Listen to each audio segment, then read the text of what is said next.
Meron akong gusto itanong. Ito, total nandito na rin naman. Gusto ko sagutin mo ng Pero ka ba? honestly.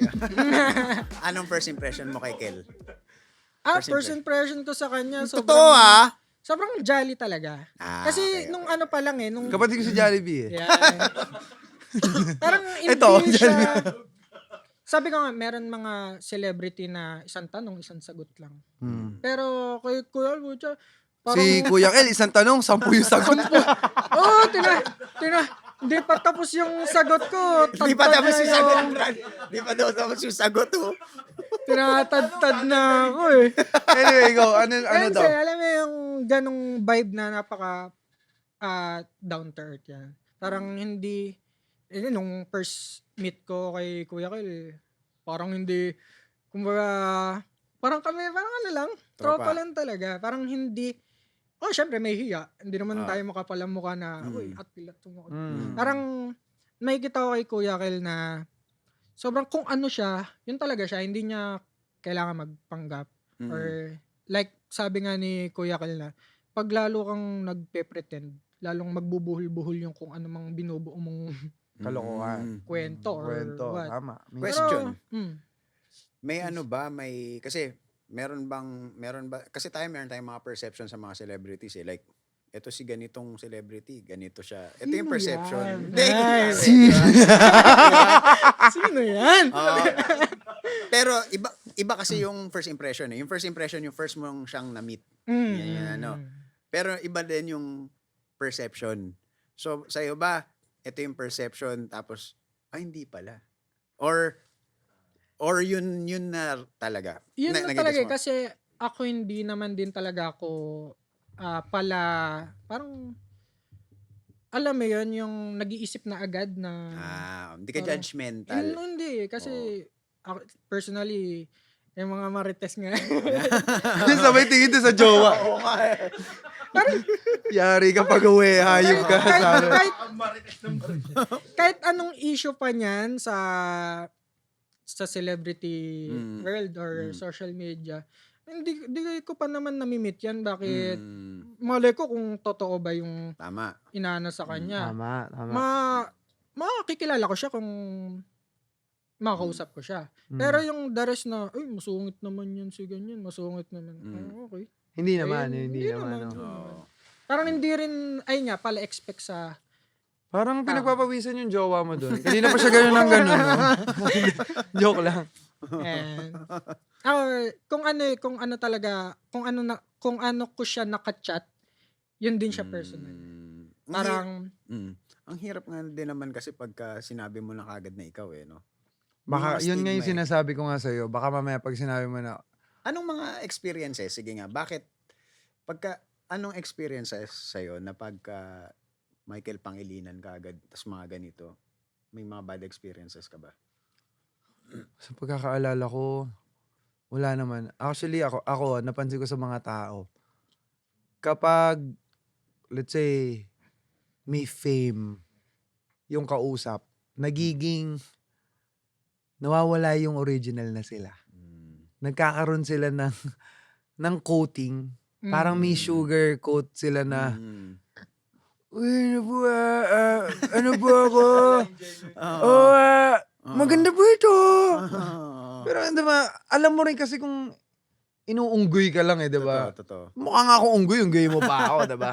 So just be yourself. Ako yun naman masasabi ko. Pero syempre, hindi mo rin naman maalis kasi kunyari kung minsan lang naman din sila makakita ng, Yeah. diba? Kunyari, starstruck, kumbaga. parang gano'n. Kumbaga, hindi naman lahat na starstruck sa akin. May mga iilan lang din at doon lang ako nagmamatter. Kung sila lang din yung may pakialam ako kasi sila lang din yung may gusto sa akin. So, kung hindi mo ako gusto, I don't hate you. I just don't care. Yun yung lagi ko sinasabi. So, yung mga experiences ko na gano'n, wala naman masyadong bad. But you know, yun lang yung napansin ko na parang you have to be yourself. Pag may pag may someone talaga na, kunyari, may guest ka talaga na sa'yo na parang na starstruck ka, diba? Kung sino ka, kung mainis siya, edi mainis siya, diba? Huwag na lang kayo magkita ulit, diba? Kasi ganun din naman yun eh. Kung magkita kami, tas ang bait-bait niya, tapos next time, diba, parang kunyari, pupunta ako sa mga hardware, ganyan. Yan. Puro hardware yung sinasabi ko, Anyway, pag pumunta ka sa mga... Gusto mo, Doon kasi ako malas lately. So, pag kunyari pupunta ka doon, makikita mo iba ito ibang klaseng tao na parang, yung iba, alam mo yun, parang, normal ka lang. I mean, hindi ko naman sinasabing dapat hindi ako normal. Pero alam mo yun, na parang, ang dating sa kanila, oo, agad, hindi naman kami nag-uusap pa. Hindi pa kami nag-uusap, dumaan lang ako sa harap niya. Sino ba So, yan? kasi siguro nga, kasi diba yung iba nga gusto mag-picture, tapos parang akala nila ayaw kong pagbigyan. So, parang may nasasabi na yung iba. So, kung sino man kayo, bawasan nyo yun. Kasi, kung kayo nga may problema, hindi naman kami nangingialam eh. Yung kagaya ng kung sino mang nasa showbiz, may problema din yan. Kaya nga pumupunta yan doon para ayusin yung problema eh, diba? Problema ko kasi yung sink namin eh. Nagtutulo. Kaya bumili ako sa hardware. Tapos gusto nila picture-picture, diba? Yung, ano ba to? Meet and greet ba to? Meet and greet ba to sa depot? Customer ako dito ah. Tapos pag hindi mo sila napagbigyan, parang... Tapos I'm trying to be super jolly na pwede ko talagang magawa sa kanila as, normal people. Normal person talaga. But minsan sumasabog ako talaga lalo kapag yung pagod na ako. Tapos kailangan ko pang ngumiti para lang sa'yong hayop ka! Hindi, joke lang. Love ko sila. But sometimes also, yung sinabi ni Miss Leia, diba, na parang, we have boundaries, When I'm in the show, you own me. You paid for it eh. You paid for the show. After the show, there's a meet and greet, there's a picture taking. Sa'yo, oo. Huwag mo lang ako halikan, diba? Pero yung yakap-yakap, normal yun. Kasi wow! Ganyan, normal yun. But outside of it, diba? Kunyari, paano nga kung galit sa akin yun? Tapos bigla na lang paglapit niya, bigla akong saksakin. Ano ako? Sorry. Bakit kasi hindi kita binapicture Ganon? Hindi ganon, diba? So, yun lang. Anyway, yung sa mga ganon na experiences, may mga ganon naman and meron din naman mga insidente na sobrang alam mo yun, pag nakita ka nila parang yun nga, pakitang gilas din sila. Yun yung napansin ko sa kanya. Yan yung gusto ko Ano naman siya i-transition eh. Anong Yun, masasabi mo naman yung sa nakita kanya? ko sa kanya, alam mo lang na alam niya, pero he's treating you like a normal, normal client na parang, yun na gusto ko sa kanya. Alam niya yung worth niya, alam niya kung saan siya papunta.